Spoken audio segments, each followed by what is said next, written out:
வேற என்னத்துக்குது? இதுதான் நீ நானும் செஞ்சுக்கிட்டு இருக்கிற அவசியம் இல்லை.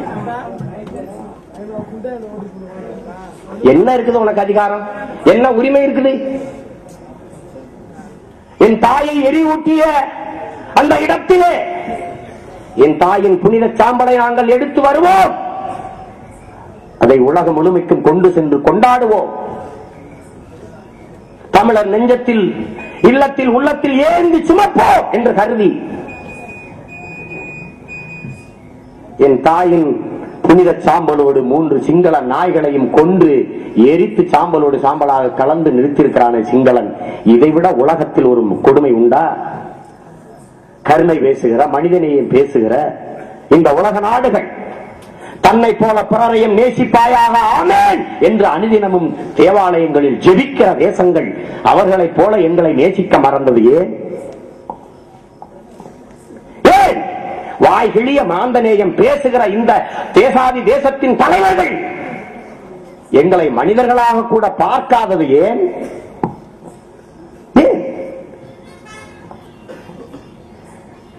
எகிப்தில அதிபர் முபாரக்கு எதிராக நடந்த புரட்சியை தொடர்ந்து இன்னைக்கு லிபியாவிலே மம்மர் கடாபிக்கு எதிராக அந்த மண்ணிலே மக்கள் புரட்சி செய்கிறார்கள். என் அன்பு சொந்தங்களே, ஒன்றை அறிய வேண்டும். இதுவரை தமிழர் என்கிற இனத்திற்கு எத்தனையோ பிரச்சனைகள் வந்திருக்கிறது. காவி நதிநீர் சிக்கலா, கட்சிகள் போராடி இருக்கிறது. முல்லை பெரியார் நதிநீர் சிக்கலா, கட்சிகள் போராடி இருக்கிறது. மீனவர் படுகொலையா, கட்சிகள் போராடி இருக்கிறது, போராடும். விலைவாசி ஏற்றமா, கட்சிகள் போராடி இருக்கிறது. சாலை சரியாக இல்லையா, கட்சிகள் போராடி இருக்கிறது. பால் விலை சரியான பால் விலை உயர்த்தி தர வேண்டுமா, கரும்புக்கு சரியான விலை நிர்ணயம் வேண்டுமா, அனைத்துக்கும் கட்சிகள் போராடி இருக்கிறது, அமைப்புகள் போராடி இருக்கிறது.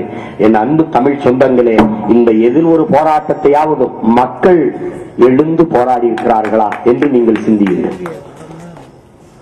கட்சிகள் போராடுகிற போது அது வெறும் அரசியல் போராட்டமாக பார்க்கப்படும். என்று மக்கள் எழுந்து கிளர்ந்து திருவிறங்கி போராட தொடங்குகிறார்களோ அன்றுதான் அது புரட்சியாக பார்க்கப்படும். என் அன்பு தமிழ் சொந்தங்களே, அந்த புரட்சிக்கு வித்திடுகிற உன்னதமான முயற்சி தான் நாம் தமிழர் என்கிற கட்சியின் முயற்சி.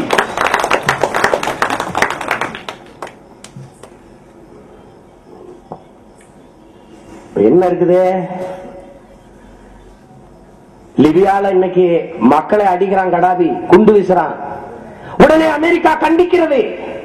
மக்களுக்கு எதிராக நீங்கள் ஆயுதங்களை பயன்படுத்தக்கூடாது, சொந்த நாட்டு மக்கள் மீது குண்டு வீசக்கூடாது என்று அமெரிக்கா கண்டிக்கிறது. அதே போலவானே எனது தாய் நாட்டிலே, தமிழீழத்திலே என் தாய் தமிழ் உறவுகளின் மீது, அந்த நாட்டின் மக்கள் மீது கொடுங்கோலன் ராஜபக்சே குண்டு வீசி கொலை செய்தார். ஏன் அந்த நாடு கண்டிக்கவில்லை? மக்களுக்கு எதிராக நீங்கள் ஆயுதங்களை பயன்படுத்தக் கூடாது என்று ஏன் அவர்கள் கண்டிக்கவில்லை?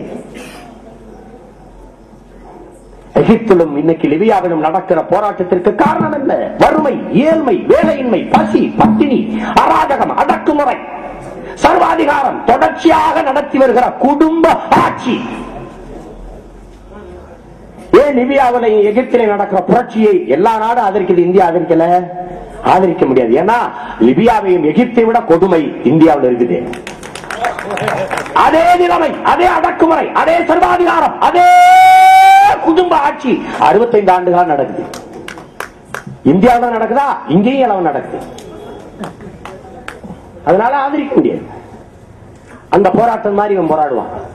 இன்னைக்கு இல்லைனாலும் என்னைக்காவது ஒரு நாள் இங்கும் எகிப்தும் லிபியாவும் உருவாகும். என் அன்பு மக்களே, அதை நீங்க கவனம் வச்சுக்கிறீங்க. உருவாகும். நாம் ஒழிக்க வேண்டிய இரண்டு தீமைகள், ஒன்று அடிமை, இன்னொன்று வறுமை. அடிமை, வறுமை என்ற இந்த தீமைகளையும் ஒழிப்பதே ஒவ்வொரு தமிழனுக்குமான தலையாய கடமை என்பதை நீங்கள் மனதிலே பதிய வையுங்கள். எந்த உரிமையை நீ வச்சிருக்கிற? எங்க ஐயா கரப்பா அவர்கள் சொன்னாங்க, இந்த ஏறுதல், இந்த மாடு அடக்கிறத, இந்த ஜல்லிக்கட்டை தடை பண்ணிட்டானுங்க, வாங்க போராடுவோம். ஏன் தடை பண்றான்? எப்படி தமிழனுடைய பரம்பரை கருவியாக இருந்த வாழும் வேலும் தடை செய்யப்பட்டதோ அப்படி ஏறுதலுதலை தடை செய்கிறான். சிந்து சமவெளி நாகரிகத்துல அந்த காசை எடுத்து பார்த்தா ஏர் காளைய ஒரு தமிழன் அடக்குற மாதிரி சொல்றான்.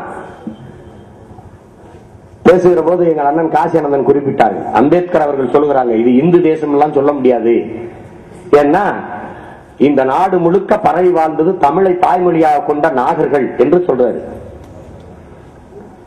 இந்த மண்ணிலே வாழ்ந்த மகத்தான பெருமகன் தோழர் ஜோதிபாஸ் அவர்கள் மேற்கு வங்கத்து முதல்வராக 21 ஆண்டு காலம் இருந்த ஆண்டவர் சொல்றார் இது தமிழர்களின் நாடு என்று சொல்றார். இந்தியாவில் சிந்து சமவெளி நாகரிகம் தமிழனின் தொன்ம நாகரிகம் அன்னையில் இருந்திருக்குது. காளை அடக்குதல், ஏறுதழுவுதல். பண்டை தமிழ் மரபுல காளை அடக்குனா தான் பொண்ணு கொடுப்பான். வீரவாண்டிய கட்டமன் மடத்துல வெள்ளையத்தேவன் போய் என் பாட்டை அடக்கித்தான் கல்யாணம் பண்றான் வெள்ளையம்மாவை. அது எல்லாருக்கும் தெரியும்.